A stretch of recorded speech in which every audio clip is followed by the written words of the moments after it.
kijkers, welkom bij deze nieuwe aflevering van het Bonaire Journaal. Mijn naam is Brecht Koedoder. In dit journaal brengen wij u het nieuws in het Nederlands. We beginnen onze uitzending. NOS TV heeft de volgende statement van onze gezaghebber Edison Reina. Bonotje allen. Ik kan u mededelen dat wij nog steeds op 0 besmettingen staan. Er zijn inmiddels 16 testen afgenomen. Afdeling Publieke Gezondheid heeft de criteria voor testen verruimd. Als er twijfel is, zal er eerder tot testen worden overgegaan. De laatste internationale vlucht met passagiers is 2 weken geleden geland. De kans dat het coronavirus op het eiland is, wordt steeds kleiner. Maar dat betekent nog niet dat het voorbij is.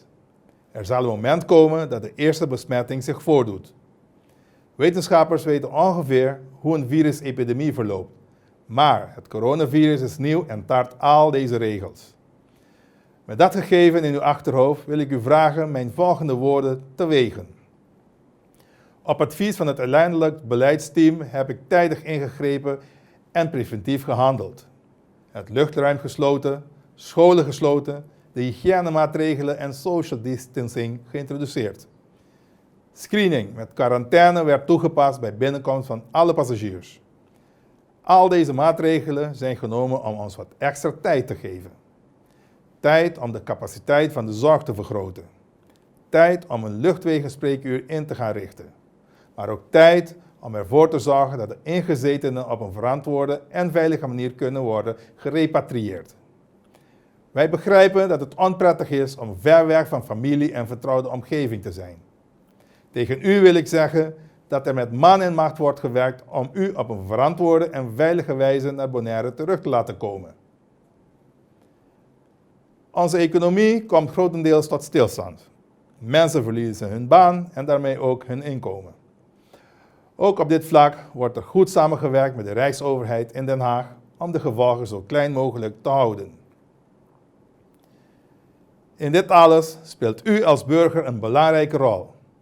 Als wij samen de regels naleven, dan is het mogelijk om dat beetje extra tijd te winnen. Veel mensen houden zich aan de maatregelen, maar helaas geldt dat nog niet voor iedereen. Voor diegenen die denken dat de regels niet voor hen zijn, heeft het Openbaar Lichaam Bonaire, de politie, Openbaar Ministerie en het Hof van Justitie afspraken gemaakt om te handhaven. Indien nodig zal er streng worden gehandhaafd.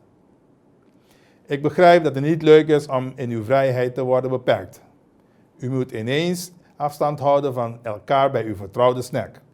U mag niet zomaar meer met een groep naar het strand en u wordt geconfronteerd met thuisonderwijs. Het is niet eenvoudig, maar dit alles doen wij met maar één doel. Namelijk om u en ieder bewoner van Bonaire zo goed mogelijk te beschermen tegen het coronavirus. Ik doe een beroep op uw medewerking en op de saamhorigheid. Samen kunnen wij dit bereiken. Samen zetten wij de schouders eronder, samen tegen het coronavirus.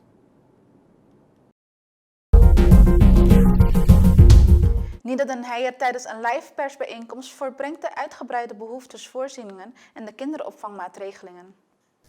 Als overheid is het onze verantwoordelijkheid om te kijken naar het welzijn en welbevinden van onze volk. Daarom hebben wij bepaalde maatregelen getroffen. Ondanks dat we uitgaan van het feit dat de maatregelen die bijvoorbeeld door het Rijk en SZW genomen zijn, dat die ervoor zullen zorgen dat een grote groep niet in de problemen zou hoeven komen. Desondanks zal er toch een groep zijn die dit mogelijk wel zal ervaren. Voor deze personen hebben we natuurlijk hulp.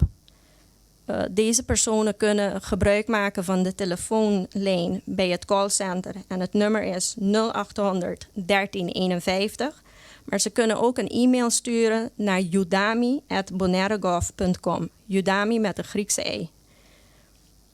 Hier, wanneer ze dit hebben gedaan, zal er een team zijn die vervolgens contact met hun zal opnemen om hun te helpen met hun aanvraag. Het kan gaan om hulp voor web, internet, huur of voor een voedselpakket of iets dergelijks. Ik wil ook even stilstaan bij de kinderopvang. Er is kinderopvang voor personen met cruciale functies. de organisaties of instanties of werkgevers die aangemerkt zijn als cruciaal zijn ondertussen benaderd en die op hun beurt kunnen hun werknemers aanmelden voor de opvang. We willen ook een beroep doen op de personen die ondanks het feit dat de opvang gesloten is, een factuur krijgen van de opvang om deze toch te betalen. We zijn nu in een bijzondere situatie en waarbij we toch vragen en een beroep doen op de ouders die het kunnen betalen om dit te blijven doen, net zoals het zou zijn als de crash gesloten zou zijn voor vakantie of voor renovatie. Nogmaals, ouders die het niet kunnen betalen, zouden eventueel ook een mail of een belletje kunnen doen voor onze voorzieningen. Verder verbrengt Nina Den Heijer tijdens de toespraak over de ongerustheid van studenten en een zinvolle dagvullig betekenen aan ouderen op Bonaire. Ik wil ook even stilstaan bij de groep in het buitenland, dus Bonaireaanse ingezetenen die vastzitten in het buitenland. De team waar ik het net over had, die is inmiddels ook al in contact getreden. Het zijn er meer dan 250 mensen in het buitenland. Ondanks het feit dat ze nog niet terugkomen, hebben wij als overheid natuurlijk wel onze zorgen om deze groep. En deze groep willen we ook hulp aanbieden. Zoals ik al zei, deze groep wordt ondertussen benaderd.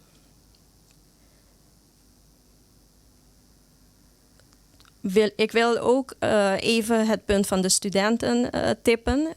Er was bezorgdheid omtrent studenten die in Amerika of in de regio wegens corona en het sluiten van de universiteit de campus af moesten. Als overheid hebben we contact opgezocht met DUO en die heeft een inventarisatie gemaakt. En het blijkt dus dat we daar in eerste instantie geen zorgen over hoeven te maken. Voor wat betreft ook een zorgpunt van met name de eerstejaarsstudenten in Nederland. Ook hier hebben we al een inventarisatie van gemaakt. En het zijn ongeveer 10 jongeren die eventueel terug zouden willen komen. Hier kunnen we nog niks voor regelen zoals dat bekend is. Maar we zijn ervan op de hoogte. Tot slot wil ik ook nog aangeven dat we in deze periode natuurlijk ook speciale aandacht hebben voor onze ouderen. Met de dagopvangcentra en andere organisaties die met ouderen te maken hebben, is gezeten en afgesproken dat alhoewel deze gesloten zijn, dat er toch aandacht blijft voor hun bezoekers. Dan wel dat er voor het eten wordt gezorgd en dat er ook bij ze langs wordt gegaan om isolatie te voorkomen. Voor ouderen die niet naar zo'n centrum gaan of niet bij een organisatie zijn, hebben wij onze wijkteam en die wordt ook ingezet om bij de ouderen langs te gaan. Want wat we niet willen is dat de ouderen in deze tijd ook nog verder in isolatie raken. Tot slot wil ik herhalen dat we een team hebben die klaar staat om te helpen en dat als er behoefte is om alsjeblieft gebruik te maken van de voorzieningen die er zijn. Schroom niet om contact op te nemen en je verzoek kenbaar te maken. Directeur van de Belastingdienst Caribisch Nederland Anneke van der Bremer vertelt bijzondere uitstelmogelijkheden in het kader van de coronaviruscrisis. Als Belastingdienst Caribisch Nederland zijn we ons bewust van het feit dat ondernemingen en particulieren problemen kunnen en zullen ondervinden door de maatregelen die in verband met het coronavirus worden genomen. En natuurlijk heeft dit gevolgen voor de liquiditeitspositie van de bedrijven. Daarom is er, net als in Nederland, een mogelijkheid gekomen om bijzonder uitstel van betaling te krijgen. Wij vragen het bedrijfsleven zoveel mogelijk tijdig en liefst online gewoon hun aangifte te doen. Vervolgens kunnen ondernemers en particulieren zich melden bij de Belastingdienst als zij niet aan hun betalingsverplichtingen kunnen voldoen. En er wordt direct uitstel gegeven. Daarna nemen wij zo spoedig mogelijk contact op met het bedrijf om een passende en op de individuele situatie afgestemde betalingsregeling te treffen. Bijzonder uitstel betekent dat er geen rente en geen kosten in rekening worden gebracht. Ik verwijs u heel graag naar de website van de Belastingdienst Caribisch Nederland. Daar is alle informatie terug te vinden. Daar vindt u ook onze contactgegevens en de manier waarop u uitstel kunt aanvragen. Samenvattend. Doe tijdig online aangifte. Doe via de e-mail een verzoek om uitstel van betaling als u door de coronacrisis niet kunt betalen. Neem contact met ons op als u niet aan uw verplichtingen kunt voldoen. En we komen samen tot een passende oplossing. Dank u wel. Het ziekenhuis van de Jean Mariedal heeft nieuwe maatregelen wegens de coronaviruspandemie. Deze maatregelen zijn voornamelijk bedoeld om het aantal mensen die in onze ziekenhuis en in onze verpleeghuis komen zo gelimiteerd mogelijk te houden. En deze maatregelen houden voornamelijk in dat elke patiënt of cliënt bezoek mag ontvangen van maar 1 persoon op een dag. Dus het is echt 1 persoon per dag. Dit houdt in dat als er iemand anders wilt komen, die persoon op een andere dag alleen mag komen. Op diezelfde dag mag er maar 1 persoon op visite komen.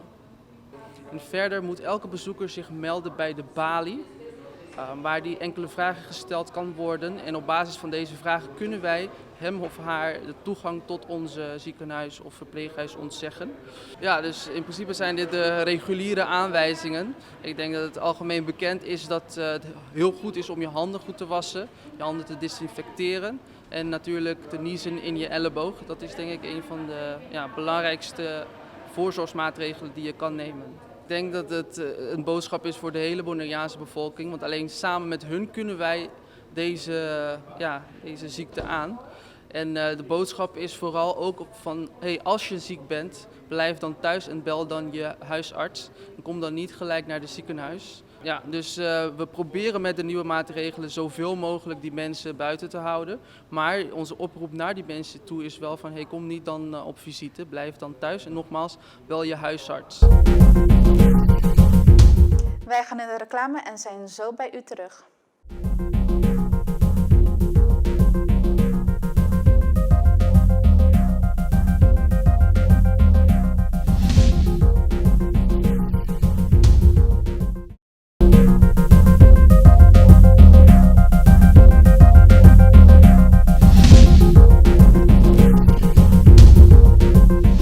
Welkom terug bij het Bonaire Journaal. Tijdens een persvergadering van COVID-19 meldde de hoofd van Sociale Zaken en Werkgelegenheid, Erik Brakke, uit dat de Rijksoverheid sociale maatregelen zal ondernemen.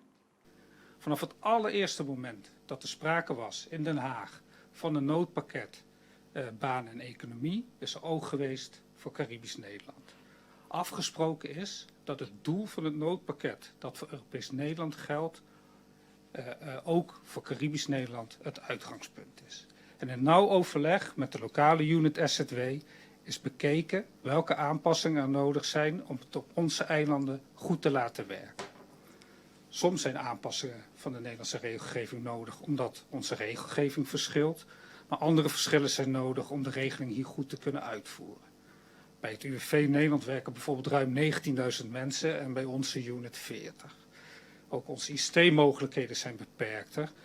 Dus we hebben in sommige opzichten een andere werkelijkheid. Niemand heeft iets aan een regeling die wij hier niet op tijd kunnen uitvoeren. Onze regeling is dus op punten anders, niet slechter, wel eenvoudiger. Zowel hier als in Nederland is een noodregeling nooit perfect. Een noodregeling is dat per definitie niet. We zullen achter zaken komen die we niet hebben voorzien. Er zullen in de hectiek fouten worden gemaakt en er bestaat een risico op misbruik. Ik ben er wel volledig van overtuigd dat wat er nu ligt onder de gegeven omstandigheden een goed pakket is. Hoewel de noodregeling voor Caribisch Nederland op dit moment nog niet definitief is, dat is in Nederland ook niet het geval, zal ik vanwege de vele vragen die leven de contouren uitleggen. Op detailniveau is het mogelijk dat er nog kleine aanpassingen komen, maar we zijn er bijna. De hoofdregel is dat werkgevers 80% van het dagloon van hun medewerkers vergoed kunnen krijgen. Het is uiteraard verplicht voor werkgevers om dit bedrag door te betalen aan hun medewerkers. De doorbetaling voor de overige 20% laat SZW over aan de werkgevers en hun medewerkers. Het is hen vrij daar afspraken over te maken. Voorwaarde voor de regeling is dat er minimaal 20% omzetverlies is. Dit moet aannemelijk worden gemaakt. Vaak zal het overigens wel duidelijk zijn. Heb je een hotel, een taxibedrijf, een duikschool? Nou, dan geloof het wel. Voor andere sectoren zullen we daar wellicht vragen bij hebben. SZW zal gedurende de regeling geen ontslagvergunningen verlenen op bedrijfseconomische gronden die verband houden met het coronavirus. De regeling biedt volgens ons voldoende mogelijkheden om mensen in dienst te houden. Het is mogelijk om medewerkers deeltijd onder deze regeling te brengen. U kunt dus bijvoorbeeld een medewerker voor 50% aan het werk houden en voor 50% onder de regeling brengen. Ook is het mogelijk om een deel van de medewerkers onder de regeling te brengen. Bijvoorbeeld, u heeft een hotel en u gaat sluiten, maar u wil wel bewaking hebben overdag en 's nachts. Nou, dan is het mogelijk om enkel de bewakers aan het werk te houden, hen niet onder de regeling te brengen en de overige medewerkers wel. Voor het deel dat medewerkers onder de regeling worden gebracht en dus door SZW worden betaald, is het niet toegestaan arbeid te verrichten. Dus als 80% van het loon wordt vergoed, is die medewerker niet aan het werk. Ook niet om onderhoud te plegen. Onderhoud is prima, maar die uren worden niet vergoed door SZW. Werkgevers kunnen een verzoek indienen voor de werknemersregeling van 80% van hun laatste salaris voor 3 maanden met terugwerkende kracht. Werkgevers kunnen ook voor mensen met een tijdelijke aanstelling of een 0-urencontract een verzoek doen. Mensen waarvan de werkgever dat niet doet, of waarbij de werkgever ten onrechte is gestopt met uitbetalen, kunnen zelf een beroep doen op de regeling. En wij zullen aan hen rechtstreeks dan 80% van het dagloon betalen. Als de werkgever ten onrechte niet betaalt overigens, dan zullen wij de vordering die men heeft op de werkgever van de mensen overnemen. De regeling biedt ook ruimte voor zelfstandige ondernemers. Om hen een vangnet te bieden, kan tot 80% van het wettelijk minimumloon worden uitbetaald door SZW. Dit is de hoofdlijn van de regeling. Aanvragen kunnen worden ingediend met terugwerkende kracht en die terugwerkende kracht loopt tot en met 13 maart 2020. Dat is het moment waarop het luchtruim is gesloten en dat is als eikpunt genomen. De regeling die geldt op dit moment voor 3 maanden. In de regeling is een zogenaamde discretionaire bevoegdheid opgenomen. Dat betekent dat de unit SZW uitzonderingen kan maken op de regeling als dat nodig is. We kunnen op dit moment onmogelijk alle situaties in zo'n korte tijd voorzien. En daar waar nodig zullen we maatwerk bieden. Onze medewerkers zullen heel veel werk in heel korte tijd moeten doen. We zullen daarbij in eerste instantie af moeten gaan op de informatie die ons wordt gegeven. Het is onmogelijk voor ons om aan de voorkant alles te controleren. Dat duurt veel te lang en daarvoor is de nood te hoog. Als we mensen frauderen met deze regeling, bijvoorbeeld door fictieve werknemers aan te melden of te hoge lonen op te geven, dan zal het in eerste instantie wellicht lukken. Weet echter één ding. We kunnen en zullen achteraf controleren als er signalen van fraude zijn. Mensen die het lef hebben misbruik te maken van de noodregeling, zullen worden vervolgd. Hierover heb ik al met het Openbaar Ministerie. En los van het feit dat het echt enorm asociaal is om dat te doen, levert het ook een strafblad op. Dus duidelijke oproep. We kunnen misschien niet alles aan de voorkant zien, maar achteraf veel. Wij gaan uit van het goede daarentegen. Onze medewerkers zullen met een relatief klein team alles op alles zetten om verlichting te bieden aan werkgevers en aan werknemers in de huidige situatie. Alle relevante informatie plaatsen we daarom zo snel mogelijk op onze website www.rijksdienstcn.com en daar staat een kopje COVID-19. Als u daarop klikt vindt u alle relevante informatie en die is in 4 talen beschikbaar. Ik raad ook echt aan om daar te kijken. Ik krijg signalen dat mensen elkaar gaan lopen informeren onderling en dat die informatie vaak niet klopt. Ga elkaar niks wijsmaken, wend u tot SZW, kijk op onze website, wat daar staat is juist. Ik verwacht en hoop zeker dat de regeling snel definitief is. Zodra dat zo is, komt de regeling compleet op onze website, evenals de aanvraagformulieren die we al ontwikkeld hebben en Q&A's. Op Bonaire kunnen ondernemers ook bij de Kamer van Koophandel terecht voor hulp en vragen. En wij zijn heel erg blij met de hulp die de Kamer van Koophandel ons heeft aangeboden. Tot slot nog het volgende. De regeling is bedoeld als ondersteuning. SZW begrijpt heel goed dat hiermee niet alle zorgen worden weggenomen. Dat kan ook niet. U kunt wel rekenen op onze volledige inzet. Openbaar Lichaam Bonaire in samenwerking met de Korps Politie Nederland reden afgelopen week door de Calle Grande en andere wijken, waarbij verschillende bedrijven de nieuwe wetregeling werd geïnformeerd.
Zaterdagavond vertrok de laatste KLM-vlucht van Flamingo International Airport naar Amsterdam Schiphol. Nos TV heeft volgende beelden.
Gisternacht werden er 2 honden gedumpt in de Mondi vlakbij Curoil, aan elkaar vastgebonden met kettingen en draden en hulpeloos achtergelaten. Fondation Koninklijke Kakelvers vertelt meer.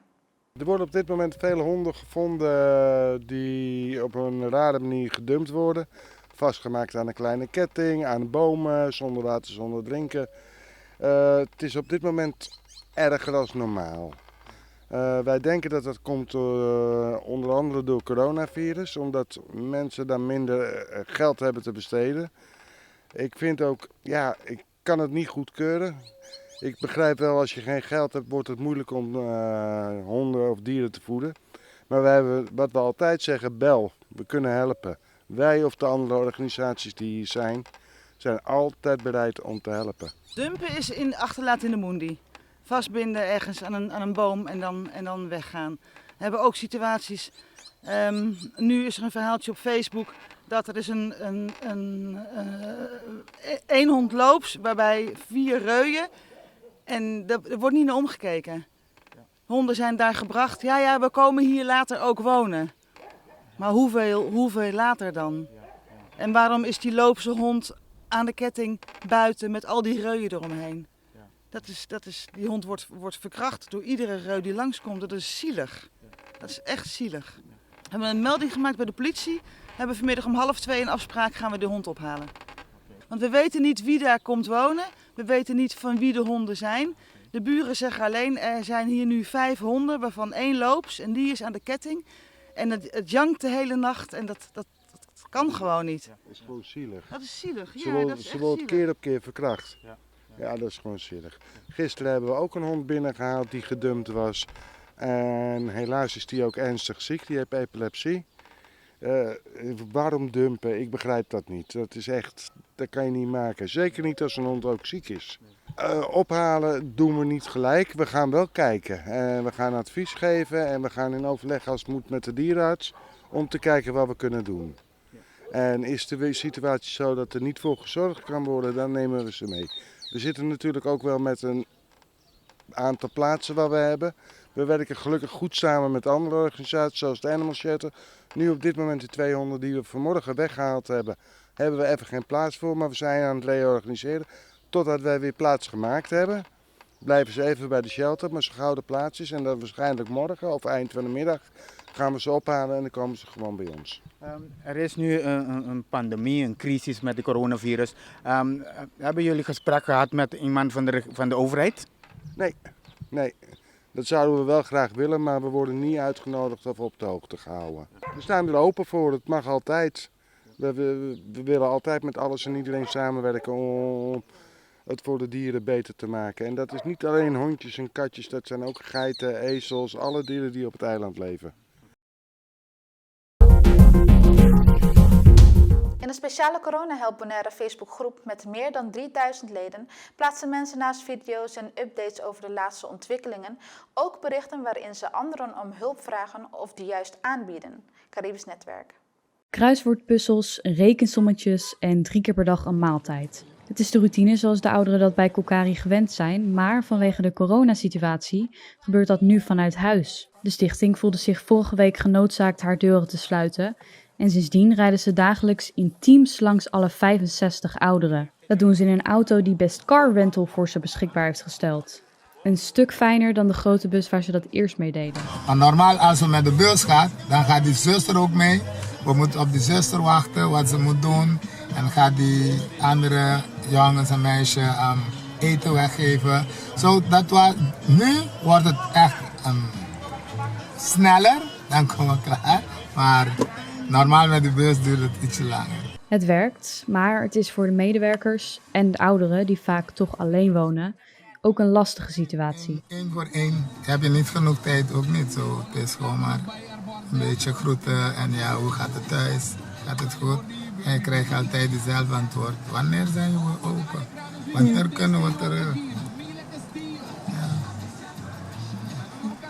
Ja, zo is het. Het is een beetje voor mij, ik voel het voor hen. Diezelfde dag was er in Kralendijk nog een groep mensen maaltijden aan het uitdelen. Het idee voor een wekelijkse gratis maaltijd ontstond tijdens een avondje samen eten. Op deze manier hopen ze een bijdrage te kunnen leveren voor de lokale bewoners. Wij denken dat de stap om gratis eten te halen ook best lastig is voor mensen. Om je toch enigszins kwetsbaar op te stellen. Om te zeggen, oké, ik heb inderdaad geen maaltijd. Ik kan mijn kinderen niet voeden. Dus wij denken dat wij nu al een slag slaan door er nu al mee te starten. Mensen hebben natuurlijk afgelopen maand gewerkt, dus ze krijgen nu hun salaris. En wij hebben gezegd, oké, we gaan dit elke week herhalen. Dus volgende week staat op de planning om iets met rijst te doen en pannenkoeken. En zo willen we dat gewoon een vorm gaan geven. Zolang als dat het ook voor ons mogelijk is natuurlijk. We gaan onze steun ook zoeken bij de lokale ondernemer om te kijken wat zij daarin willen betekenen. Dit keer werd er een gezonde pasta gemaakt en die werd goed ontvangen.